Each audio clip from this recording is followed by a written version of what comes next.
Tertangkap kamera lakukan tindak asusila, fullback Manchester City bakal diinvestigasi. Fullback Manchester City, Kyle Walker bakal diinvestigasi oleh pihak kepolisian pasca rekaman CCTV menangkap dirinya tengah melakukan tindak asusila ketika tengah mabuk. Kejadian tersebut terjadi pada Minggu 5 Maret 2023, sehari setelah kemenangan 2-0 City atas Newcastle United. Dia sempat bermain di laga tersebut. Pasca laga, Pep Guardiola memberikan libur 2 hari kepada para pemainnya. Walker tertangkap kamera tengah melakukan perbuatan tak senonoh sesuai dengan Undang-Undang Pelanggaran Seksual tahun 2003. Andai nantinya dinyatakan bersalah dalam proses investigasi, dia bakal dikenai hukuman penjara dan denda. Selain itu, dirinya juga berpotensi mendapatkan hukuman indisipliner dan berpotensi mendapatkan masalah dari timnas Inggris maupun Manchester City. Dalam waktu dekat, Gareth Southgate bakal mengumumkan susunan pemain yang bakal memperkuat tim tiga singa di ajang Nations League melawan Italia dan Ukraina. Bukan kali ini saja Walker tertimpa masalah. Pada 2020 lalu, dia sempat melanggar aturan karantina pada 2020 dan atas insiden tersebut dia meminta maaf. Manchester City pun sudah memanggil dirinya untuk dimintai keterangan lebih lanjut. Musim ini Walker masih menjadi andalan City di lini pertahanan. Dia sudah mengoleksi 21 laga di lintas kompetisi dan sumbangkan 1 assist bagi klub.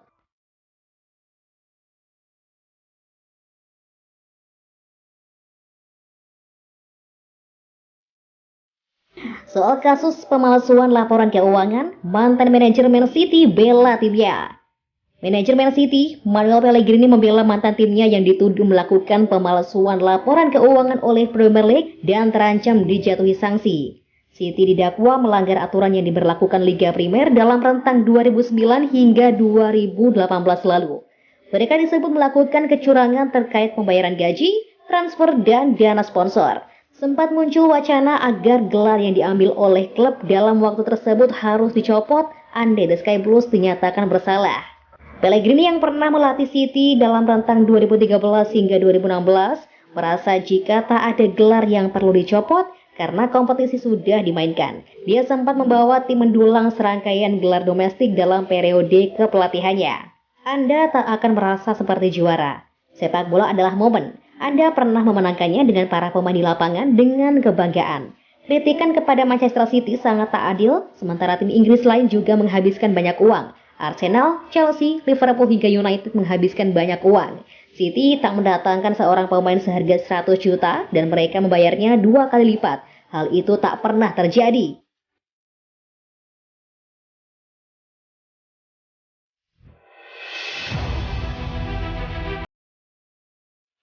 Haaland dukung Boca Juniors. Begini reaksi Alvarez.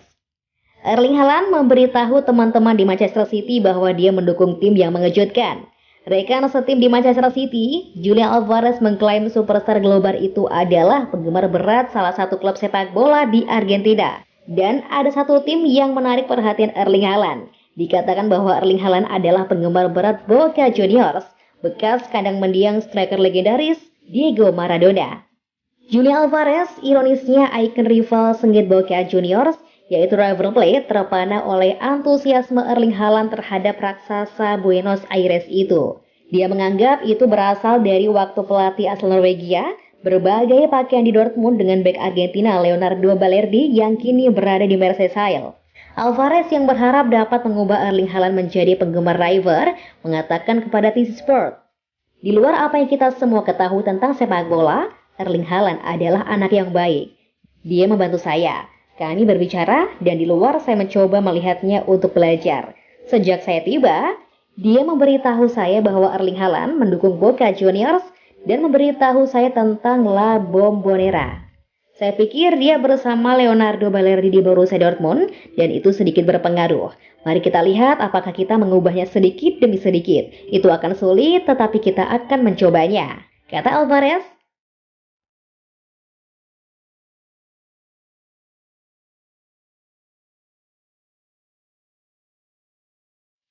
Tiga pemain mahal incaran Man City di bursa transfer pemain musim panas. Menurut pakar transfer Fabrizio Romano, pergerakan yang dilakukan pada bursa transfer musim panas sangat penting bagi Man City. Romano menambahkan The Citizens kemungkinan akan menargetkan bek tengah, gelandang, dan pemain sayap baru menjelang musim 2023-2024. Targetnya adalah Jude Bellingham dan Joshua Gvardiol, keduanya berada di urutan teratas dalam daftar prioritas. Pemain berusia 19 tahun itu akan menjadi salah satu gelandang yang paling dicari musim panas ini. Klub-klub seperti Liverpool, Chelsea, Manchester United, dan Real Madrid juga ingin memenangkan perlombaan untuk mendapatkan tanda tangannya. Man City dapat meningkatkan pengejaran mereka terhadap Bellingham jika Ilkay Gundogan memutuskan untuk pergi ketika kontraknya berakhir musim panas ini. Sedangkan untuk Gvardiol, bek Kroasia itu meningkat signifikan sejak pindah dari Dinamo Zagreb ke RB Leipzig pada 2021. Gvardiol jadi target karena di Man City jaga-jaga kemungkinan Aymeric Laporte meninggalkan Etihad. Sementara itu, pencarian pemain sayap oleh The Citizens bisa membuat mereka memburu bintang AC Milan Rafael Leao yang telah dikaitkan dengan kepindahan ke Liga Primer. Namun AC Milan bagaimanapun masih ingin mempertahankan pemain berusia 23 tahun yang telah berkontribusi dengan 23 gol dan 22 assist dalam 74 penampilan untuk Rossoneri sejak awal musim ini.